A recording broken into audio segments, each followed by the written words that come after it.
Hello everyone, and welcome to the Thorncliffe Park Community Hub. My name is Tiffany Harris, and I'm a member of the Board of Directors of Flemington Health Centre. Before we begin, I'd like to offer a land acknowledgement.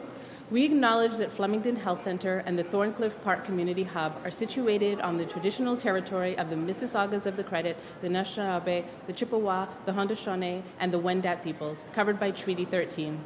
We recognize that land acknowledgements are just one step towards reconciliation.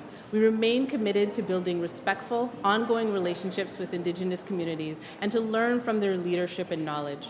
I would like to welcome the Honourable Sylvia Jones, Deputy Premier and Minister of Health for Ontario, back to the Hub, and Dr. Jane Philpott, Chair of the Primary Care Action Team, for her first official visit to the Hub. I would also like to extend a welcome to members of the East Toronto Health Partners Ontario Health Team, the East Toronto Family Practice Network, and partners at the Thorncliffe Park Community Hub. Flemington Health Centre is honoured to host such distinguished guests and colleagues. 50 years ago, we were formed as a community-based primary health team to challenge the status quo. We were created to provide accessible, comprehensive, and coordinated care to a defined geography in East York. Over time, the organization has become a trusted health service provider for newcomers and refugees.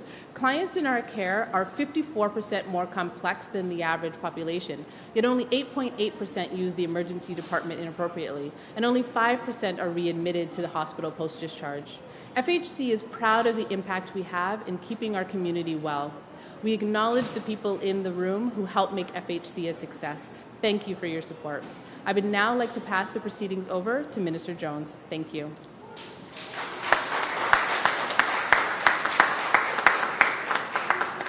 Thank you, Tiffany, and good afternoon, everyone. It is truly a pleasure to be back here after joining Premier Ford just 1 year ago for the groundbreaking of the Thorncliffe Park Community Hub. Thank you to the team at Flemington Health Centre for hosting us today and for everything you do to provide exceptional care for patients and families in your community. I also want to acknowledge Dr. Jane Philpott, Chair of our government's Primary Care Action Team, who has joined us today. Under the leadership of Premier Ford, our government has been making record investments to protect our healthcare system, taking bold and innovative action to make it easier for patients and their families to connect to care where and when they need it. We are continuing to grow the province's highly skilled healthcare workforce, adding over 15,000 new physicians since 2018, including more than 10% increase in family doctors. In Ontario, we have the highest rate of access to a regular healthcare provider in Canada.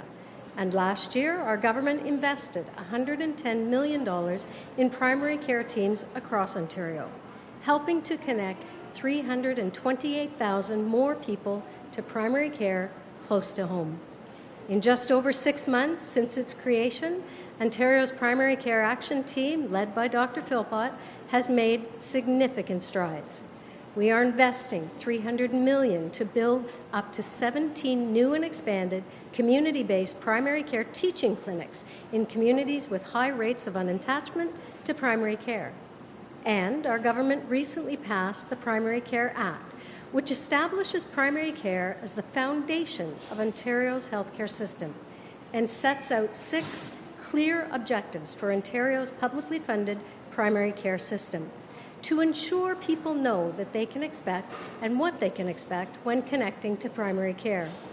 Today, I am very pleased to announce that our government is continuing to build on that momentum by investing $235 million to support over 130 new and expanded primary care teams that will connect 300,000 more people to primary care this year. This investment is part of our government's $2.1 billion primary care action plan to connect everyone in Ontario to a publicly funded family care doctor or primary care team. The Flemington Healthcare Centre here in Toronto is receiving more than $4 million annually through this allocation. Congratulations.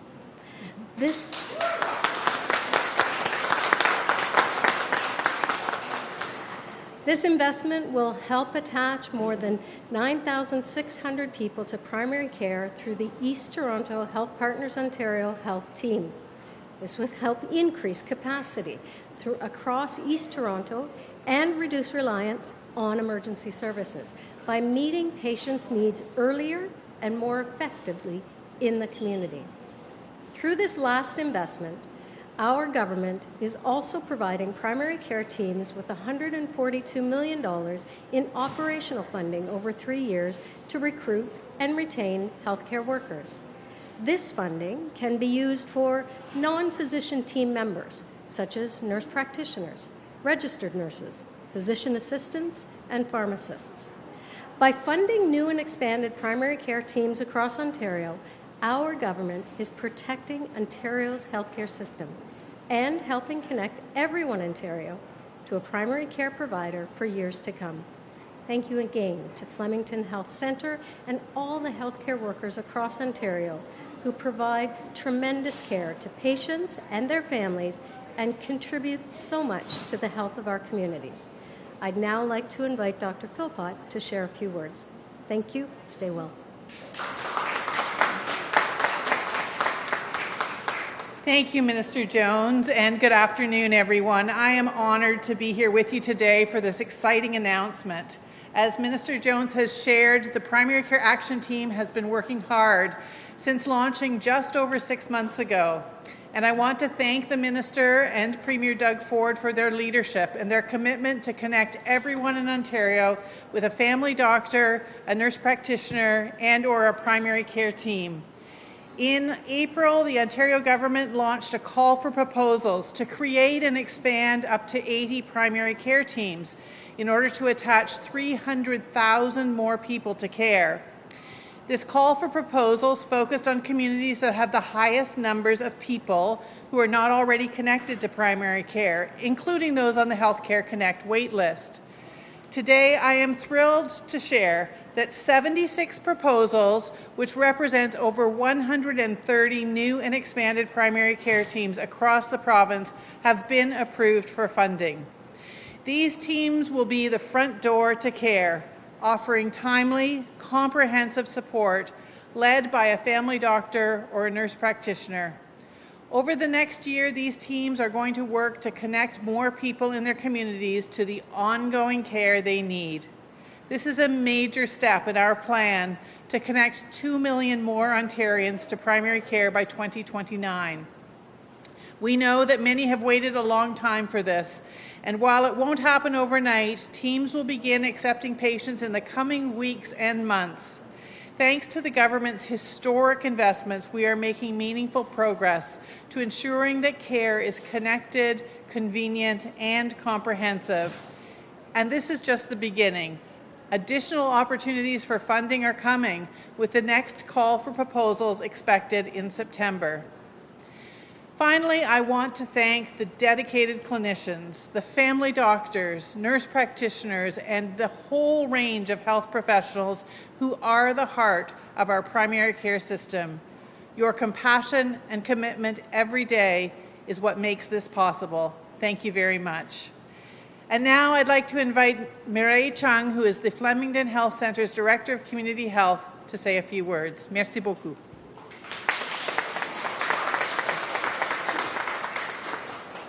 Thank you, Minister Jones and Dr. Philpott.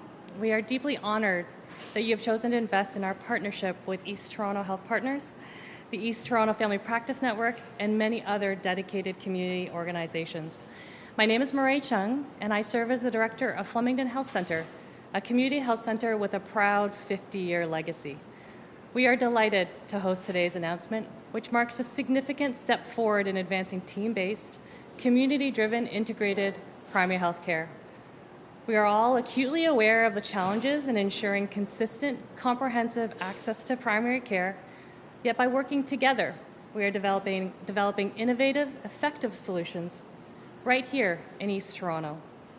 At Flemington Health Centre, integrated care is more than just a model. It is a steadfast commitment to community and health equity. Over the past decade, we have reimagined our approach to center community voices and lived experiences, particularly those of newcomers, low-income families, and individuals facing systemic barriers. This transformation was driven by the recognition that fragmented systems were failing our clients. Through strong partnerships, co-designed services, and a focus on the social determinants of health and community governance, we have built a model that is inclusive, responsive, and accountable to both our community and the broader health system. At FHC, we are not just building an organization, we are building a movement in primary health care. This investment will allow us and our partners to expand and provide more individuals with long-term comprehensive attachment to primary care, including access to evenings and weekend appointments and 24/7 on-call services. It directs resources to the part of the health system that keeps people well in the community, addressing root causes rather than symptoms. By focusing on prevention and proactive management, we can reduce pressure on hospitals and emergency departments, allowing them to focus their resources where they are most needed. Empowering the primary care sector with additional resources will drive this movement and ensure that people and communities continue to thrive. And finally, to all health service providers and frontline staff, if you are looking to join a supportive, high-performing team, if you want to make a meaningful impact in your local community and be a part of a health system transformation, come join us in East Toronto. We are growing and we welcome you.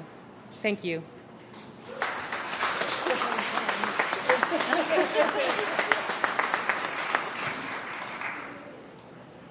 We will now begin to take questions from the media. So all media present can now begin to line up behind me at the microphone. And as a friendly reminder, the format is one question and one follow-up. Please state your name and your outlet before your question. Thank you.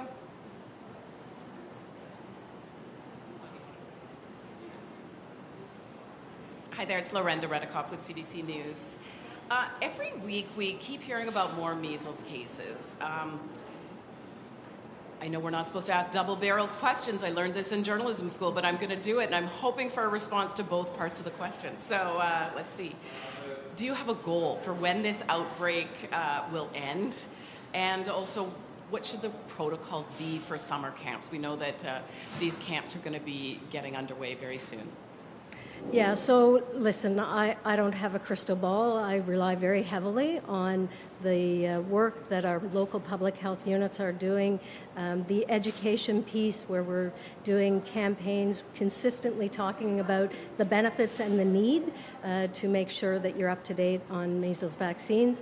Specifically as it relates to camps, Dr. Moore had a fulsome meeting with the Ontario Camps Association mid-May and went over all of the procedures and protocols that they should be aware of if there happened to be an outbreak in their summer camp.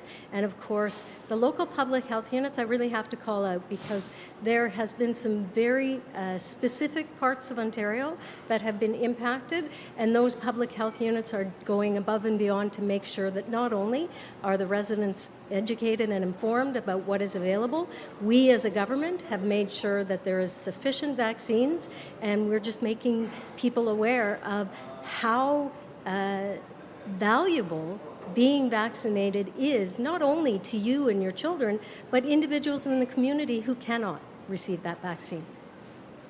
Did you want to add anything, Dr. Philpott? Excellent. Okay. Just checking. Thanks. Your government is moving into more privatization with the healthcare system. We have repeatedly heard from you, people are going to be using their OHIP card, not their credit card, but over and over, especially when it comes to things like cataracts procedures, we hear that people are using their credit card. So, I feel like I did a story about this a year ago. Just recently, there were more complaints that came out in the last couple of weeks. So what are you going to do about this? So I want to be very clear. Cataract surgeries in communities have been in Ontario for decades. Did we expand a number of years ago into foreign communities that had very high wait lists for cataract surgeries? Absolutely. And as a result of that investment, we've actually seen the wait times for cataract surgeries decrease. One of the things that we are doing as we are expanding options for community and diagnostic centers is we have strengthened and ensured that individuals who are having services in those community centers have the ability to have their concerns, their questions, their complaints raised with the patient ombudsman, something that frankly didn't exist previously. So we're going to make sure that as we expand in community, to make it convenient for people and to continue to decrease the wait times, we are also putting in the controls. Accreditation Canada, again, something that we did not have previously. Now these surgical and diagnostic centers, as they expand, will be under Accreditation Canada so that people have faith and trust that when they go there, they can see very clearly what can be charged by the clinic, what is covered by OHIP, and we'll continue to do that work. And those are pieces that didn't exist 5 years ago, decades ago. Hi, Minister Jack Howen from the Trillium. Sorry. I was just wondering if I could get your take on what is the value of a non-medical, non-religious exemption to vaccine requirements? Why should those children be allowed to be unvaccinated in public schools? So we have had the ability for people to apply for exemptions, again, for decades in the province of Ontario. Measles has been literally available as a vaccine for almost 50 years in the province of Ontario. We have always had the opportunity for people, for a number of reasons, including religious, to be exempted from receiving those vaccines. But there is a caveat that goes with that. And that caveat is when there is an outbreak, when there is an issue in that community, those are the young people that cannot go to school anymore. So people need to understand what it means to ask for that exemption and also what it means if they choose to take it. We're in the middle of a heat wave. It's going to drag on for another couple of days. Plenty of classrooms are without air conditioning. Given the health risks of heat, I wanted to ask why that is. Why are so many classrooms without air conditioning, and what, if anything, does your government plan to do about it? Well, as you know, the Toronto District School Board and others across Ontario have put plans in place to make sure that, for example, their students are not out in the heat and the high heat parts of the day.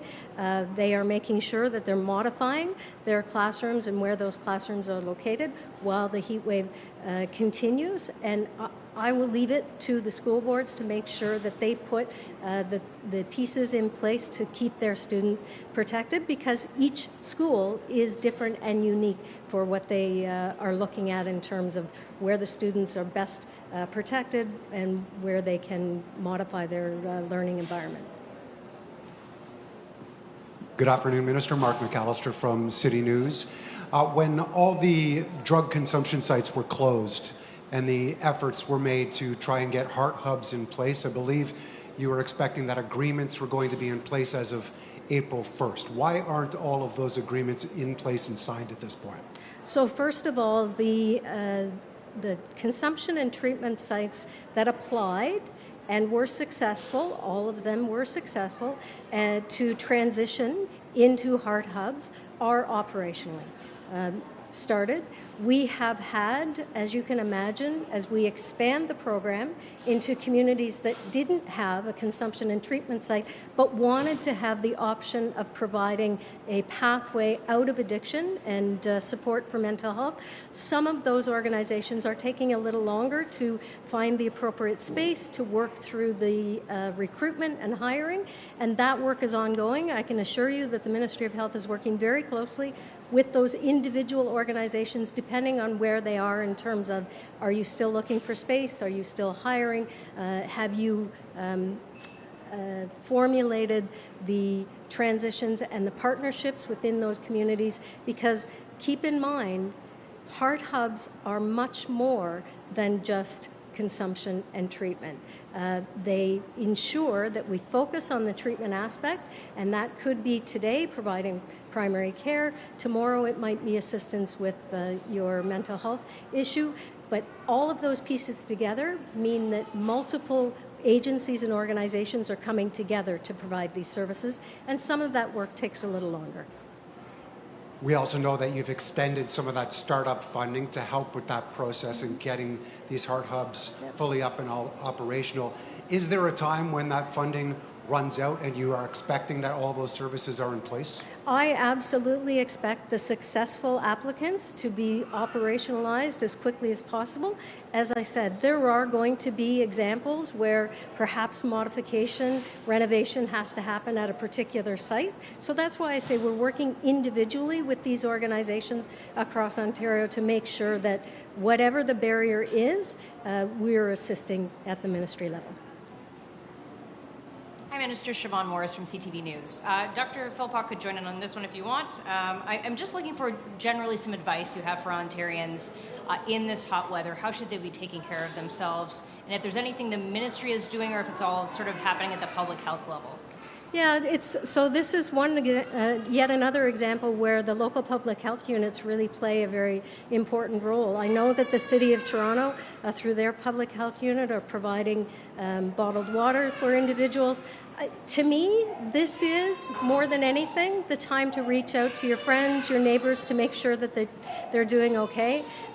The calling 211 for a non-emergency checkup, wellness check, all of that can be very helpful. We've got to look after each other for this, and I know that, for example, in the City of Toronto, they've opened additional cooling centers, so we'll monitor and offer assistance where needed, but I have to say the local public health units, the City of Toronto, seem to be on top of this.